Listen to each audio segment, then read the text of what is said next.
বাবা বাংলাদেশে যাবে তো আমরা কেনাকাটা করতে এসেছি শাড়ি। হ্যাঁ এই শাড়িগুলো নেওয়া হলো, এই শাড়িগুলো নেওয়া হলো।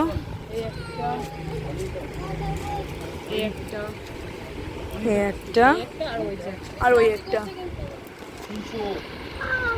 আরও কেনাকাটা বাকি আছে। আপাতত এই কটা নেওয়া হলো, এখনো বাকি আছে কেনাকাটা করা, তাই তো? আরও আরও দুটো শাড়ি না, আরও দুটো শাড়ি বাকি আছে। কাদের পছন্দ এগুলো? সবার পছন্দ। শাড়ি কেনাকাটা শেষ হয়ে গেছে, আমরা এখন এসেছি জামা কেনাকাটা করতে। এগুলো নেওয়া হলো। এটা কি নিচ্ছ না বাদ? ও তো সব কটাই নেওয়া হচ্ছে এগুলো।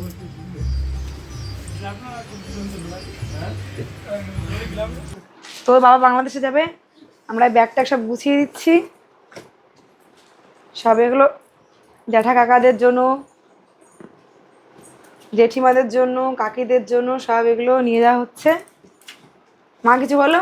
আমি 22 বছর আগে একবার গিয়েছি বাংলাদেশে মেঘলাকে নিয়ে, কিন্তু ছোট থাকতেই গেছে, ওর মনে নেই হয়তো কিছু। আচ্ছা আচ্ছা মনে আছে, অনেক কিছু মনে আছে। এবার আমারও খুব ইচ্ছা ছিল বাংলাদেশে যাওয়ার, কিন্তু আমার দুর্ভাগ্য আমার পাসপোর্টটা হলো না। আমার হাজবেন্ডের পাসপোর্টটা হয়ে গেছে, যাচ্ছে, খুবই আনন্দ হচ্ছে, তার মধ্যে আবার একটু কষ্ট হচ্ছে যে আমি যেতে পারছি না সঙ্গে। আমি যদি যেতাম দুইজনে একসঙ্গে ঘুরতে পারতাম, যেতে পারতাম এখানে ওখানে, কিন্তু ছাড়তে মন চাচ্ছে না, তবুও ছাড়তে হচ্ছে, কেননা তার যেতেই হবে, সেই দেশে তার অনেকেই আছে, আত্মীয় স্বজন, ভিসারও একটা মেয়াদ থাকে। আর বলেছি যে চিংড়ি মাছের ঘিলু আনবে, বড় বড় মাছ আনবে, কাতলা মাছ, ঘেরের মাছ, কি আর করবো, যেতে পারছি না।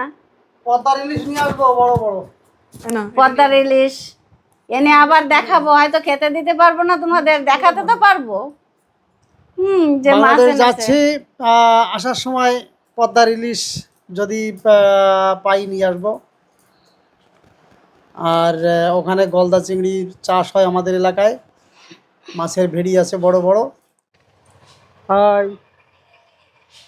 33 বছর আগে গিয়েছিলাম বাংলাদেশ, আর এই 33 বছর ব্যবধানে আবার বাংলাদেশে যাচ্ছি।